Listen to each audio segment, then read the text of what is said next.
Ram Ram baby सारी बाणा राम राम ओम नमो भगवते वासुदेवाय।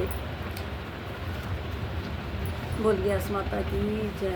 हमने गैस माता की कथा सुनाऊँ हूँ। आज की गैस माता का नाम है देवश्री। इसने पद्मा भी कहा करा है। आषाढ़ मास के शुक्ल पक्ष एकादशी का नाम पद्मा और देवश्री देवी। यह प्रसन्न कृष्ण तो युधिष्ठिर करने लग गया। पहली साठ में जो पहली आवत सुनाती दूसरी सुना तो कहने लगा ठीक है ये ठीक से युधिष्ठिर मतलब दूसरी सुनाऊँगी। तो साठ की दूसरी एकादशी का नाम देवश्री और उसने पद्मा भी कह दिया था।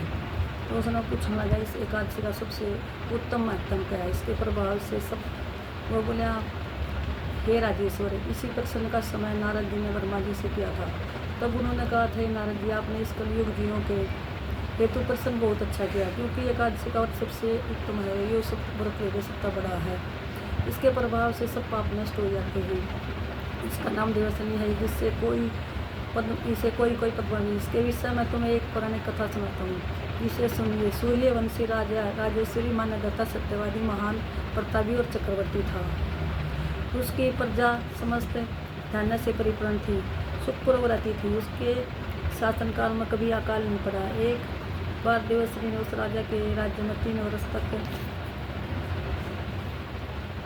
वर्ष तक वर्षा नहीं हुई। 3 वर्ष तक वर्षा नहीं हुई और उस वर्षा नहीं हुई तो अन्न भी नहीं हुआ तो वह दुखी हो गए। प्रजा तो फिर दुखी होना था। प्रजा दुखी होगी के नाम से, क्योंकि वर्षा के बिना कारण और प्रजा तो दुख रहा। इसके कारण बहुत से लोग तो भूखे भी मर गए।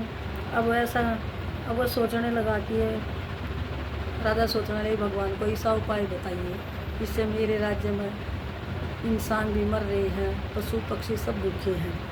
तो अब आप बताइए मान्यदाता ने जब आप इस वर्षा न होने के कारण आप लोग बहुत दुखी हैं। राज्य के पाप के कारण ही प्रजा बहुत दुखी है। जो राज्य में कोई पाप हो जाता है उसकी प्रजा ने भी भोगना पड़ा करे। तो मैं आप लोगों से दुख को दूर करने के लिए आए भरपूर एक उपाय बताता हूँ। इस प्रकार का एक राज्य मान्यदाता आदमी के साथ देव मंदिर में पूजन करने की ओर चला गया। वहाँ उनके ऋषि मुनियों के आश्रम को देखता हुआ अंत में ब्रह्मा जी के पुत्र अंगिरा ऋषि के आश्रम पर पहुँचा। राजा अपने अस्त्र घोड़े तो उतरकर मुनि के आश्रम में गया और मुनि अपने नित्य क्रम से रोज पूजा पाठ किया करता था और पूजा पाठ करने का बाहर निकला तो राजा को खड़ा देखकर राजा ने उसको प्रणाम किया और उन्हें आशीर्वाद दिया और कहा हे राजन आप और आपकी प्रजा कुल सुख शांति तो है। वो बोला नहीं महाराज, मेरी प्रजा और पशु पक्षी सब ही बहुत दुखी हैं और उनके दुख पर मैं भी बहुत दुखी, जिसे प्रजा महान दुखों से और मैं भी बहुत दुखी हूँ। मेरा अनुमान है कि धर्मानुसार ही राज्य करता है, फिर भी मैं समझदार धर्म सब नियमों से अब राज्य कर रहा हूँ, पर फिर भी पता नहीं किस कारण से मेरे राज्य में अकाल पड़ गया है। अतः प्रजा के कष्ट को दूर करने के लिए आप कोई उपाय बताइए। ऋषि ने कहा हे राजन, सत्ता युग सब युगों से श्रेष्ठ युग है। इसमें धर्म 4 चरम सम्मिलित है और धर्म ही सबसे अधिक उन्नति कराए। इस युग में ब्राह्मणों को वेद पढ़ना और तपस्या करनी चाहिए, किंतु किसी यह सब कारण से आपके राज्य में एक शूद्र रहता है। शूद्र यानी के इजड़े में भी कह दिया करते, शूद्र रहता है, उस शूद्र को मार दीजिए। राजा ने कहा यह तो अधर्म होगा, उसे बिना अपराध के शूद्र को मैं नहीं मार सकता, उसने कोई अपराध नहीं किया। ऋषि ने कहा यदि तुम यह चाहते हो तो आषाढ़ मास के कृष्ण पक्ष की पद्मा नाम की एकादशी का व्रत विधि पूर्वक करो। इस व्रत के प्रभाव से तुम्हारे राज्य में वर्षा होगी, जिससे आपकी प्रजा को सुख प्राप्त होगा। तब मुनि के वचन सुनकर राजा अपने नगर को लौट गया और जिस प्रकार कहा था उसी प्रकार पद्मा एकादशी के व्रत को किया। उस व्रत के प्रभाव से राज्य में वर्षा हुई और प्रजा को सुख प्राप्त हुआ। यह व्रत सभी को करना चाहिए। इसके करने से इस लोक में मुक्ति मिलती है तथा इसकी कथा के सुनने तथा पढ़ने से मनुष्य के समस्त पाप नष्ट हो जाते हैं। चतुर्मास व्रत की इसी एकादशी से प्रारंभ होता है। युधिष्ठिर ने प्रश्न किया भगवान विष्णु भगवान का शयन व्रत किस प्रकार है, किस प्रकार किया जाता है। यह सब कृपा करके कहिए। श्री कृष्ण ने कहा, हे राजन, मैं आपको विष्णु शयन का व्रत चतुर्मास व्रत की विधि बतलाता हूँ, जिसे आप सुनिए। जब कर्क राशि पर सूर्य नारायण तथा विष्णु भगवान शयन करना चाहिए और सूर्य जब तुला राशि पर प्रवेश करे तब विष्णु भगवान को उठना चाहिए। मलयाधिक मास में इसी प्रकार से किया जाता है। देवसनी एकादशी पद्मा का व्रत विधि पूर्ण करके उसी दिन विष्णु भगवान प्रतिमा बनाकर चतुर्मा व्रत का नियम करना लेना चाहिए। इस सबसे प्रथम तथा प्रतिमा को स्नान करके वस्त्र धारण करके तकियादार शैया और शयन कराना चाहिए विष्णु भगवान को।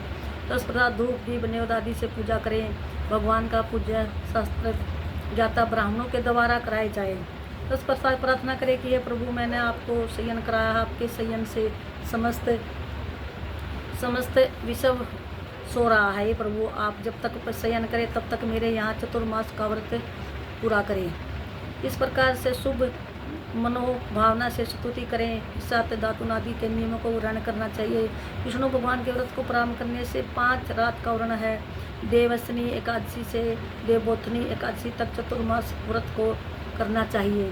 द्वादशी, अष्टमी, पूर्णिमा या संक्रांति को व्रत प्रारंभ करना चाहिए या कार्तिक मास की शुक्ल पक्ष की द्वादशी को समाप्त करना चाहिए। जो लोग इस व्रत को प्रतिवर्ष करते हैं वह सूर्य के समान देवोत्थनी देवीय विमान पर बैठकर विष्णु लोक को जाते हैं।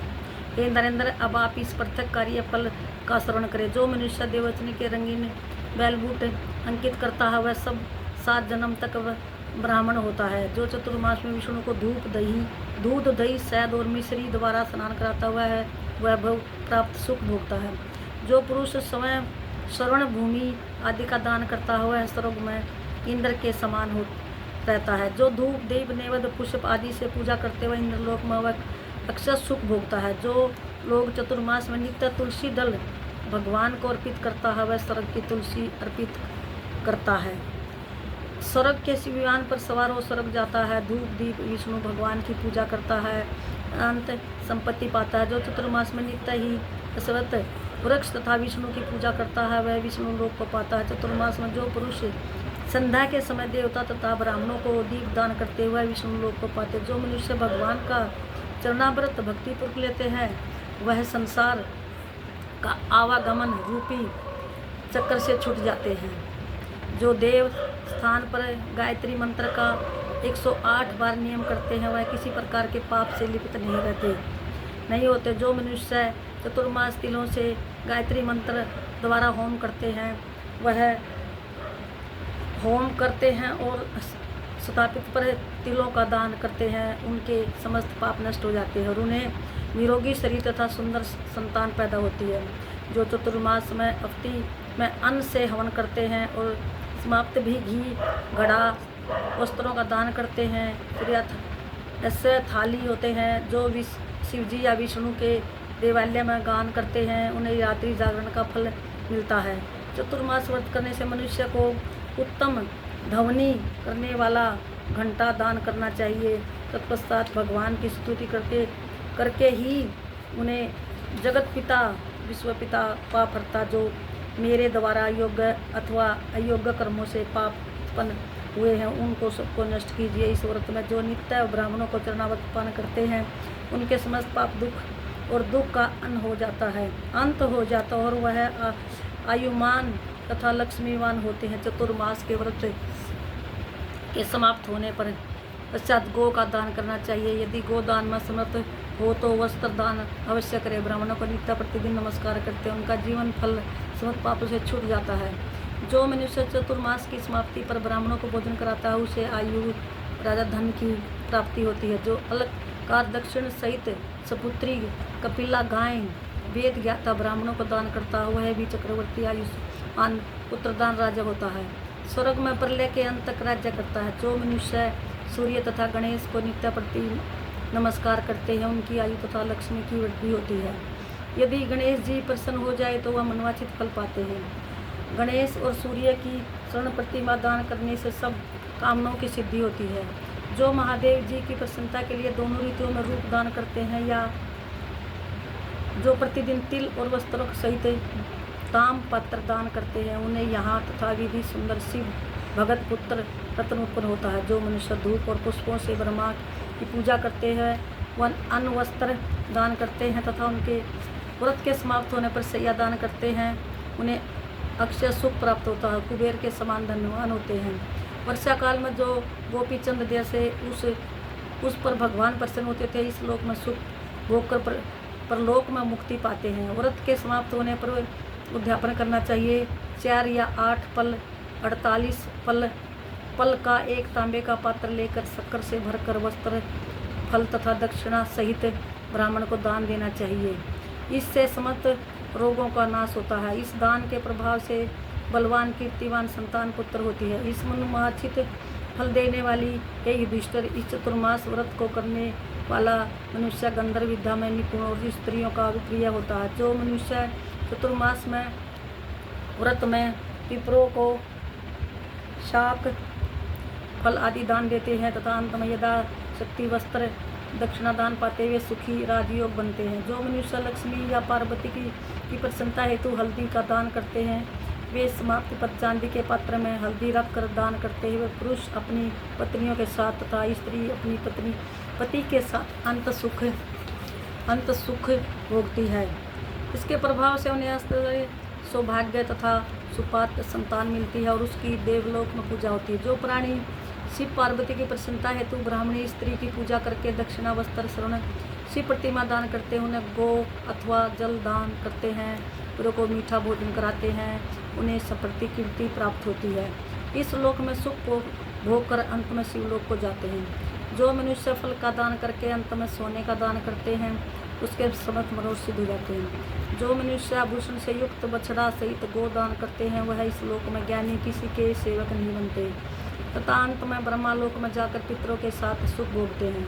इस लोक में चतुर्मास व्रत में जो मनुष्य जब व्रत करते हैं वह समाप्त पर गोदान पितरों को भोजन कराते हैं, वह समस्त पापों से छूटकर वह ब्रह्मालोक वास करते हैं। चतुर्मास व्रत के कहने से ब्राह्मण घाती स्वरापन करने वाले बालक को मारने वाला अस्त्र भाती स्त्री को मारने वाला किसी व्रत को बिगाड़ने वाला गमन करने वाला यानी कि रपियाँ का गमन करने वाला ब्राह्मण तथा चंडालनी के गमन करने वाला इससे सभी के पाप नष्ट हो जाते हैं और अंत में निर्माण पद को प्राप्त होता है।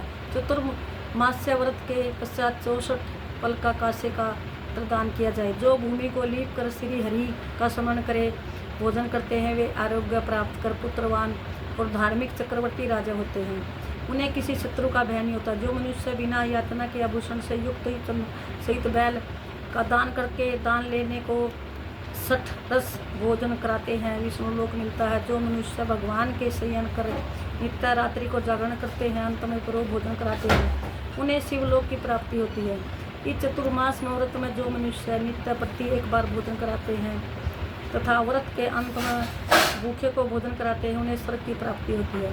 इस चतुर्मास व्रत में जो मनुष्य मैथुन नहीं करते मनुष्य बलशाली यशस्वी लक्ष्मीवान होकर अंत में स्वर्ग जाते हैं। जो मनुष्य इस व्रत की विधि उत्तम चावल जौ का सपरिवार भोजन करते हैं उन्हें स्वर्ग को जाते हैं। चतुर्मास व्रत में तेल नहीं लगाते अंत में कांसे के मिट्टी के पात्र में तेल भरकर दान करते हैं वह विष्णु लोक को जो जाते हैं। जो व्रत में साग नहीं खाता अंत में 10 प्रकार के साग से चांदी के पात्र वस्त्र से समेट कर वेद पाठी की प्रिय को दान करते हैं वह शिव लोक में जाते हैं।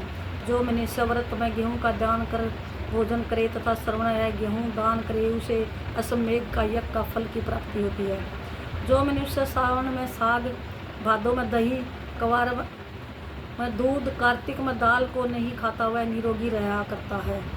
जो स्नान करके भगवान की पूजा करते हुए हरिलोक को जाते हैं। जो इस व्रत में मीठा खट्टा कड़वा पदार्थ को त्याग देता है वह समस्त गुणों से छूटकर स्वर्ग को जाता है। जो मनुष्य भगवान का स्मरण करते हैं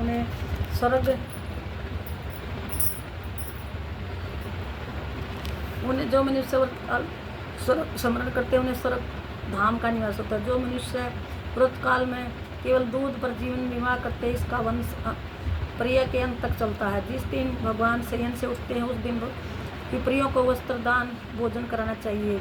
यह समस्त दान किसी वेद पाठी ब्राह्मण को देना चाहिए। चोरी करने वाला, मद्यपान करने वाला, गमन करता, अधर्मी, शस्त्रों को निरादन करने वाला तथा अस्त्र त्याग न करने वाले ब्राह्मणों का ऐसा दान नहीं देना चाहिए, क्योंकि ऐसे ब्राह्मणों को दान देने वाले को नरक प्राप्त होता है। इसलिए ऐसे ब्राह्मण को दान नहीं देना चाहिए। सदैव दान वेद पाठी ब्राह्मण को ही देना चाहिए। इस दाग का साग वेद पाठी ब्राह्मण विवेक से हो, वेद पाठी ब्राह्मण हो जो पूजा पाठ पत्र आदि देखें हवन करते हो उन कहा कर वेद पाठी ब्राह्मण कुछ आमने सोच ले पड़ोस में एक गरीब है या उन्हें रोटी खुआवा, ब्राह्मण गरीब हो उन्हें दिया, लेकिन ना, एकादशी का दान वेद पाठी ब्राह्मण जो पूजा पाठ करता हो, जो वे मान ले पत्र आदि देखा है, जन्मपत्री बना हुआ है या हवन करा है, उस ब्राह्मण को ही देना चाहिए। आज एकादशी की कथा थोड़ी लंबी थी, कोई बात नहीं, मतलब कथा हो तो पूरी हो, पूरी ही कथा सुननी चाहिए जब व्रत का वो मिल रहा है। ओम नमो भगवते वासुदेव। बोले एकादशी माता की जय हो। अच्छा तो मैंने अपनी मर्जी तो वो करी थी, बेबे मखा ले आज एकादशी कथा ये 2-3 बार आने कही अके एकादशी की कथा है ना पूरी, और वो विस्तार से कहिए ताकि हम सुने।